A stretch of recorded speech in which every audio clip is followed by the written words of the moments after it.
말씀의 제목이 뭐죠? 하나님께서 하셨습니다. 예, 옆에 계신 분에게 얘기해 보시겠어요? 하나님께서 하셨습니다. 하나님께서 하셨습니다. 네. 모든 것이 그렇습니다. 일정 부분만 그렇지 않고 일정 기간만 그렇지 않고 모든 부분 또 모든 인생 역사나 가정과 공동체의 모든 역사는 다 하나님께서 주권적으로 다스리셔서 결국 주님께서 주의 뜻을 주님의 때에 이루시는 것입니다. 그래서 우리는 하나님께서 하셨습니다 이런 고백을 당시엔 못하더라도 돌아보면 그런 고백이 나올 수밖에 없습니다. 이게 바로 신앙인들의 고백이라고 생각이 듭니다. 하나님께서 하셨습니다. 근데 저거는 참 겸손한 고백이죠. 오늘 본문에 보게 되면 하나님께서 약속한 대로 이루시는 그런 분이십니다. 이 주님을 믿으십니까? 네. 약속한 대로 이루신 거예요. 사람도 한 입으로 두 말하는 사람은 뭐가 없냐면 신뢰가 없습니다. 그래서 말한 것은 아무리 손해를 봐도 지키는 사람에게는 신뢰로운 그 별과 같은 훈장이 딱 달리죠. 하나님께서는 하나님 말씀하신 것을 거두어 드리는 법이 없으십니다. 다시 철저하게 이루시는 그런 분이시죠. 오늘 이제 배경을 간단하게 말씀을 드립니다. 혹시 모를 수 있는 분들을 위해서 성경에 이제 바사란 그런 단어가 나오면 이 바사는 페르시아 이렇게 생각하시면 되겠습니다. 페르시아입니다. 자, 그리고 이 고레스라는 그런 인물은 그 키루스 2세라는 페르시아가 실제로 이 제국화되어서 그렇게 고대 근동 지역의 패권을 장악할 때 아버지처럼 그렇게 역할을 했던 그때로부터 모든 제국이 다 이제 그 앞에 엎드리게 되죠. 그래서 우리가 잘 아는 바벨론 그리고 파르티아라는 그런 나라가 있고 또 리디아라는 그런 나라도 오늘날의 터키 지역에 형성됐던 제국이었는데 다 이 고레스 때 키루스 2세 때 다 정리가 되죠. 그 앞에 다 엎드립니다. 그 고레스 왕이 등장할 때 하나님께서는 예레미야 그리고 이사야를 통해서 그가 등장할 때 바벨론의 포로로 잡혀갔던 이스라엘 백성들이 다시 70년의 기간이 딱 차게 되는데 그때 다 돌아올 것이다. 이런 예언을 하게 됩니다. 하나님께서 그 일을 이루신 것을 에스라의 이 손으로 의해서 지금 기록을 하게 하신 겁니다. 에스라는 이스라엘 백성들이 3번 포로로 잡혀갑니다. 그리고 돌아올 때도 3번에 걸쳐 돌아오게 되는데 첫 번째 돌아와서 이스라엘 백성들이 한 게 성전을 건축하는 일이었고 그때가 기원전 537년, 548년 요간이 됩니다. 그리고 그로부터 80년 뒤에 한 458년쯤 됐을 때 에스라가 두 번째 포로기한 원정대의 리더로 옵니다. 그래서 지어진 성전 안에서 예배를 드리는 것과 신앙교육하는 것에 대해서 특심을 가지고 백성들을 가르칩니다. 세 번째로 기원전 444년에 느헤미야가 이제 돌아오게 되죠. 백성들과 함께 와서 한 일은 성벽을 재건하는 일을 했습니다. 자, 그 중에 에스라가 역사의식을 가지고 이 모든 과정을 다 기록했는데 그 중에 첫 번째 이스라엘 백성들이 스룹바벨의 어떤 인도함을 받아서 예루살렘으로 돌아와서 이 성전을 재건하는 과정을 기록한 내용이 에스라 1장부터 쭉 기록되어 있는데 오늘 1장은 하나님이 약속하신 대로 이루셨다는 것을 쭉 기록을 하고 있는 겁니다. 그래서 오늘 이 말씀 속에서 하나님은 분명히 일을 하시는 분인데 특별히 3가지 주제로 이 내용을 구체적으로 좀 살펴보고자 합니다. 첫 번째 주제는 뭐냐면 1절에 보면 말씀을 이루게 하시려고 라는 그런 어구가 있습니다. 하나님께서 예레미야의 입을 통해서 하신 말씀을 이루게 하시려고 이렇게 우리가 이 말씀을 통해 확인해 볼 수가 있죠. 하나님은 약속한 것을 반드시 이루시는 분인데 자, 성경 말씀을 통해서 우리가 자세하게 살펴보겠습니다. 한번 찾아볼게요. 예레미야 25장 11절과 12절을 같이 함께 읽도록 하겠습니다. 자, 시작. 이 모든 땅이 폐허가 되어 놀랄 일이 될 것이며 이 민족들은 70년 동안 바벨론의 왕을 섬기리라. 여호와의 말씀이니라. 70년이 끝나면 내가 바벨론의 왕과 그의 나라와 갈대아인의 땅을 그 제약으로 말미암아 벌하여 영원히 평화가 되게 하되 아멘. 바벨론에 의해서 포로로 잡혀갔지만 70년 동안 포로 생활을 하지만 70년 다 채우고 나면 돌아오게 할 것이고 바벨론은 폐허가 되게 할 거라 하나님 그렇게 예언하고 계십니다. 또 예레미야 29장 10절을 한번 읽어보겠습니다. 시작. 여호와께서 이와 같이 말씀하시니라. 바벨론에서 70년이 차면 내가 너희를 돌보고 나의 선한 말을 너희에게 성취하여 너희를 이곳으로 돌아오게 하리라. 아멘. 같은 내용이죠. 나의 선한 말을 너희에게 성취하여 이곳으로 돌아오게 하리라. 주님은 약속한 대로 반드시 이루겠다는 말을 예레미야 입을 통해 지금 하고 계신 겁니다. 자, 그 다음 이사야 44장 28절입니다. 그리고 45장 1절까지 읽도록 하겠습니다. 시작. 고레스에 대하여는 이르기를 내 목자라 그가 나의 모든 기쁨을 성취하리라 하며 예루살렘에 대하여는 이르기를 중건되리라 하며 성전에 대하여는 내 기초가 놓아지리라 하는 자니라. 여호와께서 그의 기름 부음 받은 고레스에게 이같이 말씀하시되 내가 그의 오른손을 붙들고 그 앞에 열국을 항복하게 하며 내가 왕들의 허리를 풀어 그 앞에 문들을 열고 성문들이 닫히지 못하게 하리라. 아멘. 저것은 이사야를 통한 예언입니다. 저 때로부터 몇 년 전이냐면 160년 전입니다. 160년 전에 하나님께서 이사야의 입을 통해 정확히 고레스 그는 나의 목자고 그리고 고레스는 하나님께로부터 기름 부음 받은 자라고 하는 분명한 하나님 목적도 그를 통해 이루실 것을 분명하게 언급하고 있습니다. 그를 통해 하나님께서 다 돌이키게 하시고 성전도 중건될 거라는 말씀을 하고 계신 거죠. 하나님께서 그리고 이렇게 고레스가 등장했을 때 이 일을 이루시는 것을 보게 됩니다. 고레스가 등장하자마자 신앙 고백하죠. 1절에 보게 되면 2절에 보게 되면 하늘의 하나님 여호와께서 세상 모든 나라를 내게 주셨다는 고백을 합니다. 하나님께서 세상 모든 나라를 내게 주셨다. 이방의 왕이 이런 고백을 해요. 신앙 고백이죠. 그리고 또 말씀하기를 나에게 명령하사 하나님 명령했는데 유다 예루살렘의 성전을 건축하라 이렇게 명령했다는 거예요. 그래서 너희 중에 유다인들은 다 올라가서 성전을 지어라. 그렇게 공포도 하고 그렇게 조서도 씁니다.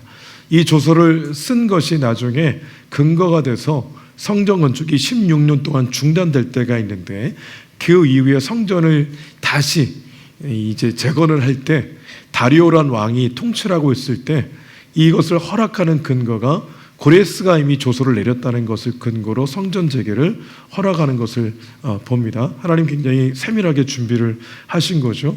이 조서의 내용을 보게 되면 고레스가 다 올라가서 성전을 건축해라. 혹시라도 올라가지 못하는 사람은 은과 금과 그리고 도구들, 짐승들을 보내서 그들을 도와주라. 그리고 올라가지 못하더라도 성전 건축에 필요한 예물을 드려라. 이렇게 명령을 내리는 것을 보게 됩니다. 아주 구체적이죠. 그리고 하나님께서 그것을 하나하나 이루어가시는 것을 보게 됩니다. 하나님이 어떤 분인지가 굉장히 중요합니다. 하나님은 약속한 분이시고 약속한 것을 이루시는 분이다. 이것이 우리가 믿고 있는 하나님의 속성입니다. 여러분, 하나님을 믿을 때 내가 그리고 있는 하나님을 믿는 게 아닙니다.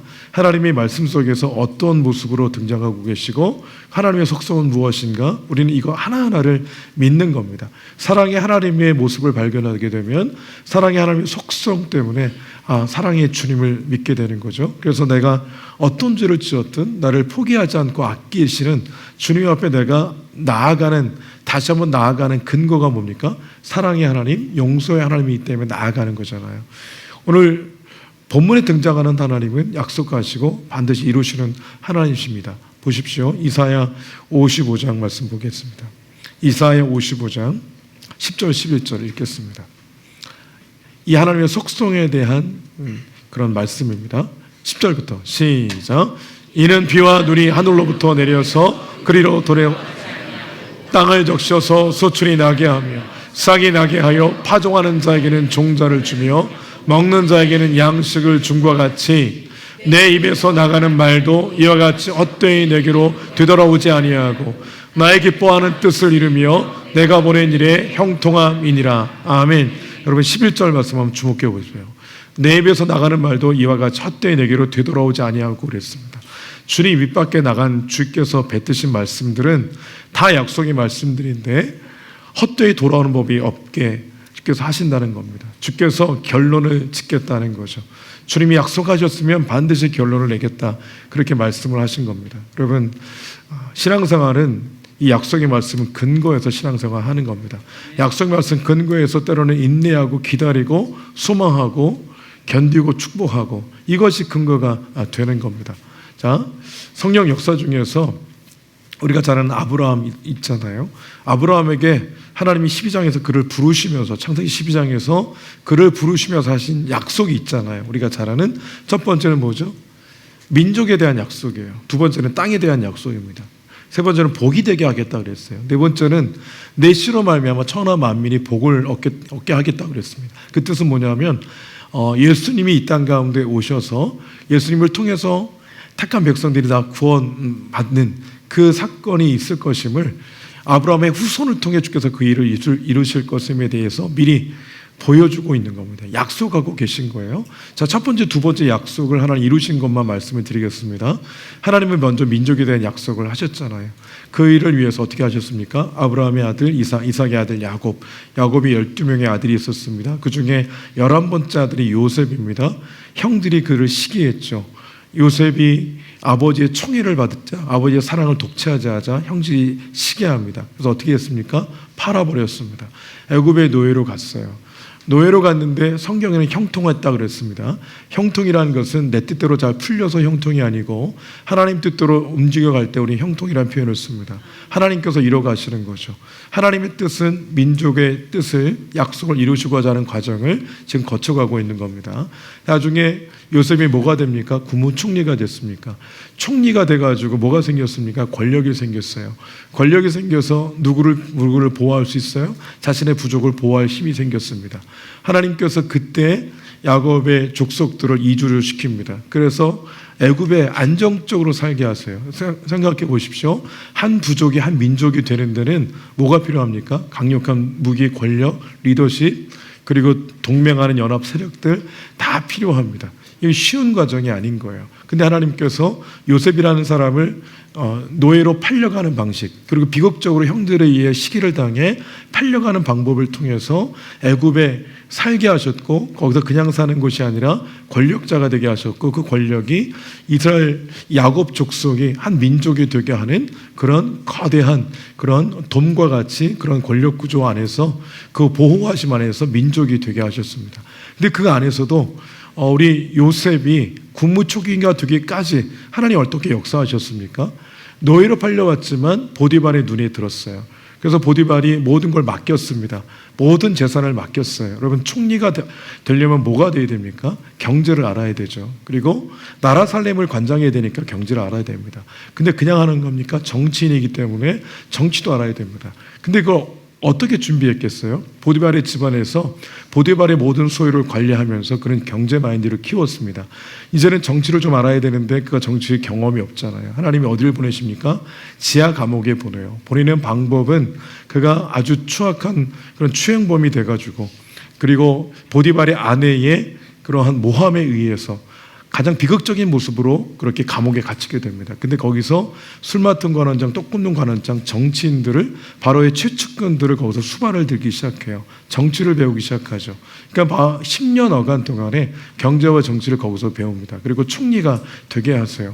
그리고 나서 하나님께서 요셉 한 사람의 영달을 위해서가 아니라 아브라함이 하신 그런 약속 때문에 약속을 이루는 과정을 그렇게 거쳐가게 하시는 거죠. 그래서 민족이 딱 되게 하십니다. 민족이 되게 하셨어요. 그 다음에 뭡니까? 땅에 대한 약속을 이루셔야 되잖아요. 그래서 준비한 사람이 누굽니까? 그래서 모세입니다. 모세는 가나안 땅까지 인도하는 역할을 맡았어요. 하나님 준비하십니다. 40년을 왕궁에서 좋은 양질의 학문과 그리고 리더십을 키우게 만드셨죠. 그리고 나서 40년을 광야로 보내셨어요. 광야로 보내실 때 어떻게 보냈습니까?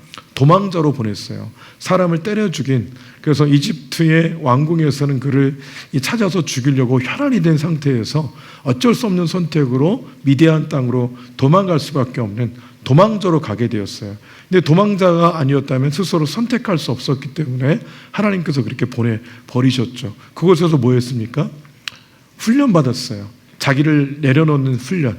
왜냐하면 이스라엘 백성들의 지도자는 노예 집단을 이끌고 가야 되기 때문에 불평과 원망을 잠재울 만한 온유함과 하나님 앞에서의 겸손한 리더십이 반드시 필요했거든요. 하나님 광야에서 그거 준비하게 하셨어요. 그리고 때가 됐습니다.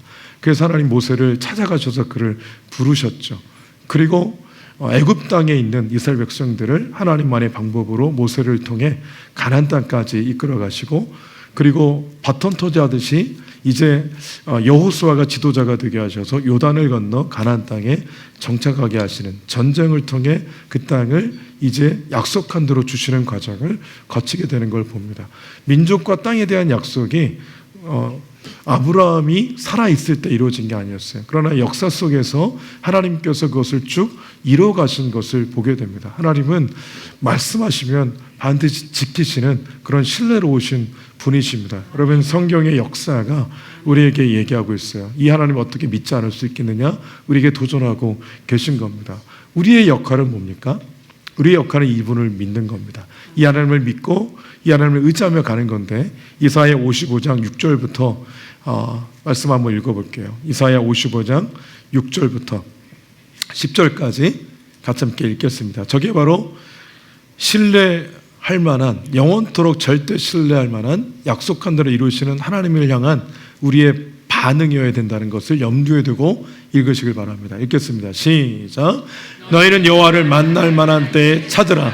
가까이 계실 때에 그를 부르라. 악인은 그의 길을, 불의한 자는 그의 생각을 버리고 여호와께로 돌아오라. 그리하면 그가 긍휼히 여기시리라. 우리 하나님께로 돌아오라. 그가 너그럽게 용서하시리라. 이는 내 생각이 너희의 생각과 다름이요 내 길은 너희의 길과 다름이니라. 여호와의 말씀이니라. 이는 하늘이 땅보다 높음같이 내 길은 너희의 길보다 높으며 내 생각은 너희의 생각보다 높음이니라. 아멘. 주님을 찾아야 될 기회를 우리에게 주셨어요. 주님 가까이 할 기회를 우리에게 주셨습니다. 여러분, 이 약속하신 대로 이루시는 주님이 우리의 주님 되셨어요. 이 주님을 찾지 않고 신앙의 길을 걸어간다는 것은 매우 위험천만한 길입니다. 가장 확실하고 보장된 길은요, 주님이 약속을 붙드는 겁니다. 주의 약속을 힘있게 붙드셔야 돼요. 성경 66권은 다 약속의 말씀인 거예요. 여러분 잘 아시잖아요. 사도행전 16장 31절에 뭐라고 그랬습니까? 주 예수를 믿어라. 그리하면 너와 내 집이 구원을 받으리라 말씀하셨잖아요. 이 약속의 말씀 붙들고 가정구원을 위해서 기도해야죠. 마태복음 6장 33절에 뭐라고 그랬습니까?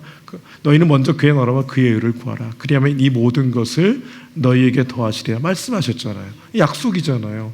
먼저 그의 나라와 그의 의를 구하는 것이 가까이 주님을 찾으며 우리의 해야 될 모습이라면, 그 이후에 책임지시는 것은 주님의 약속하신 대로 이루시는 주님의 영역 아닙니까?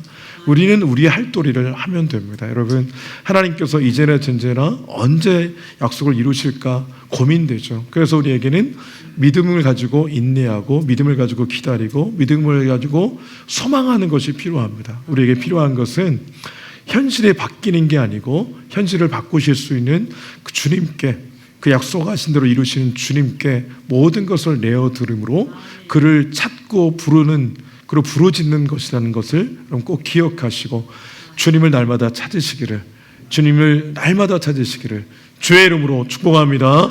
두 번째 주제는요, 감동입니다. 1절과 5절을 보시면 하나님이 고레스의 마음을 감동시키셨어요. 5절에 보면 그 마음이 하나님께 감동을 받고 올라가서 예루살렘과 여호와의 성전을 건축하고자 하는 자가 다 일어나니 그랬습니다. 감동이란 단어를 여러분 주목하십시오. 고레스도 하나님 마음을 감동시키셨고, 고레스의 말을 들을 때 백성들의 마음도 하나님 감동시키셨고, 여기서 감동시키는 건 어떤 뜻이 있냐면 깨닫게 하셨다, 이런 뜻입니다. 하나님께서 깨닫게 하신 거예요. 바로의, 그리고 백성들에게 깨닫게 하신 겁니다. 여러분, 백성들 한번 생각해 보십시오. 70년을 거기서 살았어요. 그리고 잡혀온 선조들은 죽었습니다. 그리고 디아스포라 2세가 됐어요. 또는 3세가 됐습니다.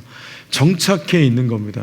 바로가 고레스가 그랬잖아요. 은, 금, 물건 예물을 갖다 주라 그랬잖아요.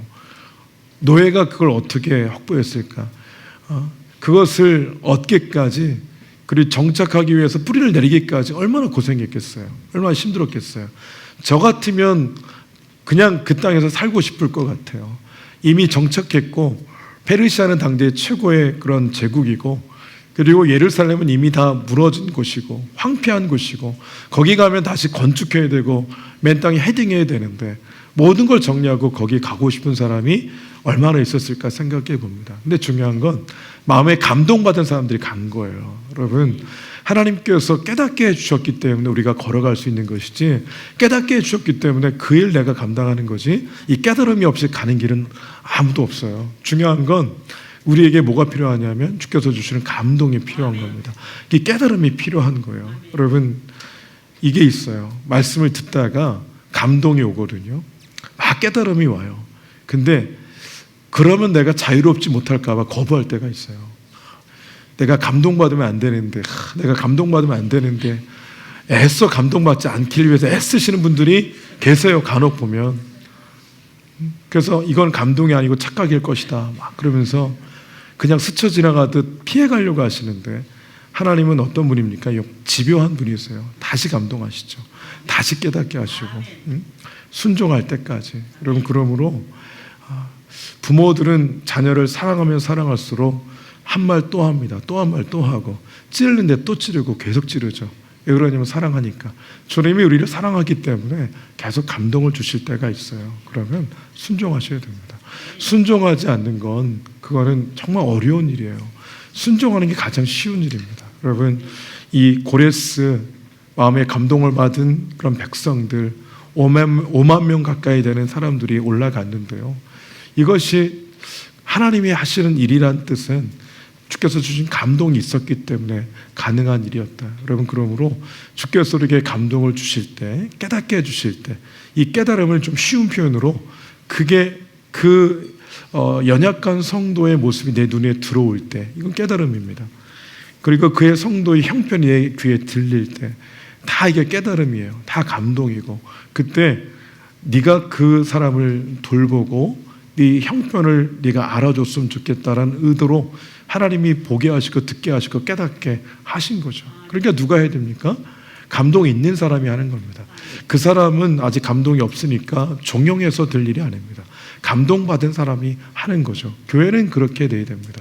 교회는 그렇게 감동받은 사람들이 자원해서 주의 일을 감당할 때 교회는 더욱더 복되고 행복한 공동체가 되는 줄로 믿습니다. 여러분, 감동을 받은 것 외면하지 마시고 반드시 순종하셔야 됩니다. 세 번째 주제는요, 하나님이 하셨습니다라는 세 번째 주제는, 그들이 올라가서 뭐 했습니까? 성전 건축했어요. 자기 집 짓지 않고 자기 농사 열심히 져가지고 돈 벌려고 한 게 아니고 그냥 성전 지으려고 올라간 겁니다. 성전 뭡니까? 성전은 다른 곳에 있지 않았어요. 예루살렘에 있었고, 그곳에서 하나님이 그 백성들과 함께 해주셨어요. 거기서 함께 하시면서 백성들의 죄를 용서하시고 백성들이 거기서 하나님을 예배했습니다. 하나님을 만났습니다. 그런 장소가 성전이었어요. 그럼 오늘날 성전은 뭡니까? 눈에 보이는 건물은 성전이 아닙니다. 예배당인 거예요. 그냥 집일 뿐입니다. 예배할 때 필요한 집. 그래서 성전이라고 말하기는 좀 어렵습니다.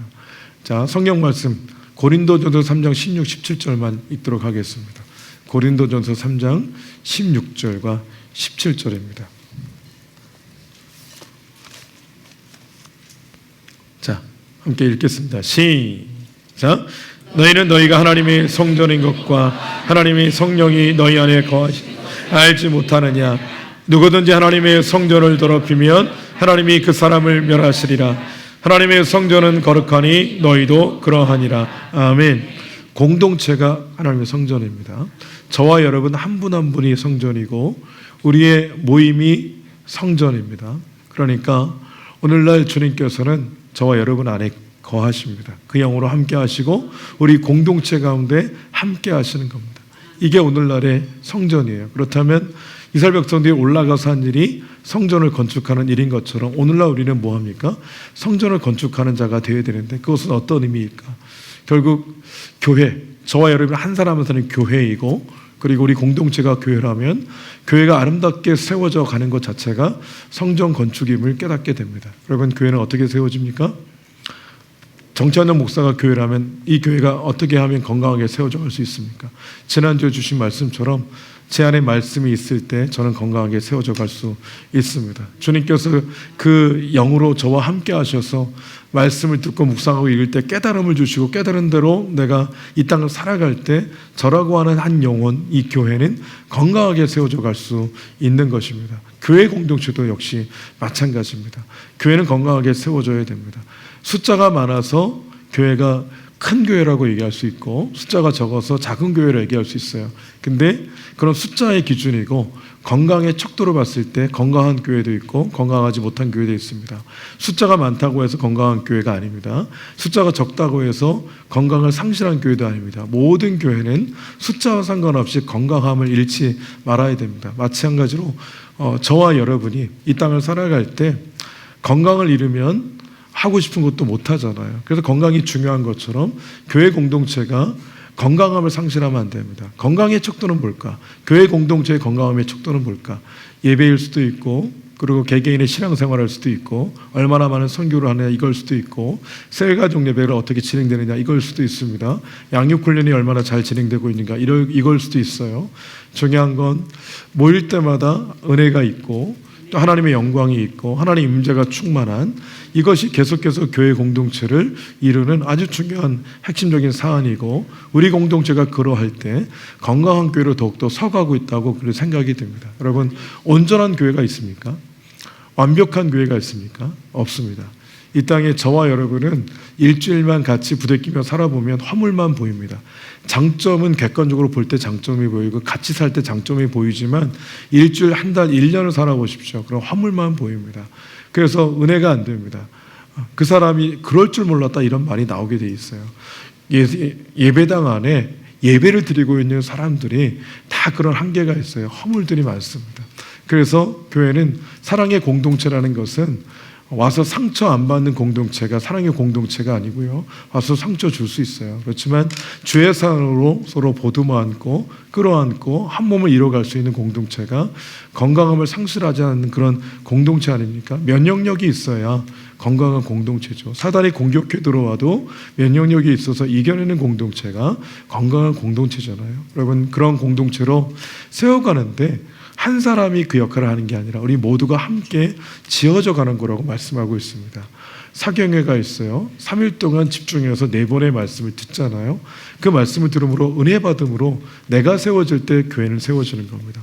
우리가 말씀대로 함께 그 말씀으로 하나 될 때 말씀을 깊은 깨달음이 있고 말씀을 따라갈 때 교회 공동체는 건강하게 세워지는 겁니다. 이 피택 선거를 통해서 하나님께서 세우시는 그분이 바로 기둥 같은 주의 사람으로 주께서 교회 공동체를 위해서 세우셨다는 것을 인정하고 존중하고 순종하고 갈 때 그게 바로 건강한 교회 아니겠어요? 여러분, 주님은 이런 교회 오늘날도 세우고 싶어 하십니다. 하나님의 임재가 충만한 저와 여러분, 하나님의 임재가 충만한 우리 교회, 그런 교회로 함께 세워갈 수 있기를 주의 이름으로 축복합니다. 오늘 말씀을 전체적으로 정리하겠습니다. 여러분, 하나님이 다 하십니다. 근데 하나님이 하실 때 하나님은 약속한 대로 반드시 이루지만 그 사이사이에 마치 관절처럼 하나님이 세우신 마음의 감동함을 받은 주의 사람들이 있었다는 것을 반드시 기억하셔야 됩니다. 그분들이 하셨던 일에 결국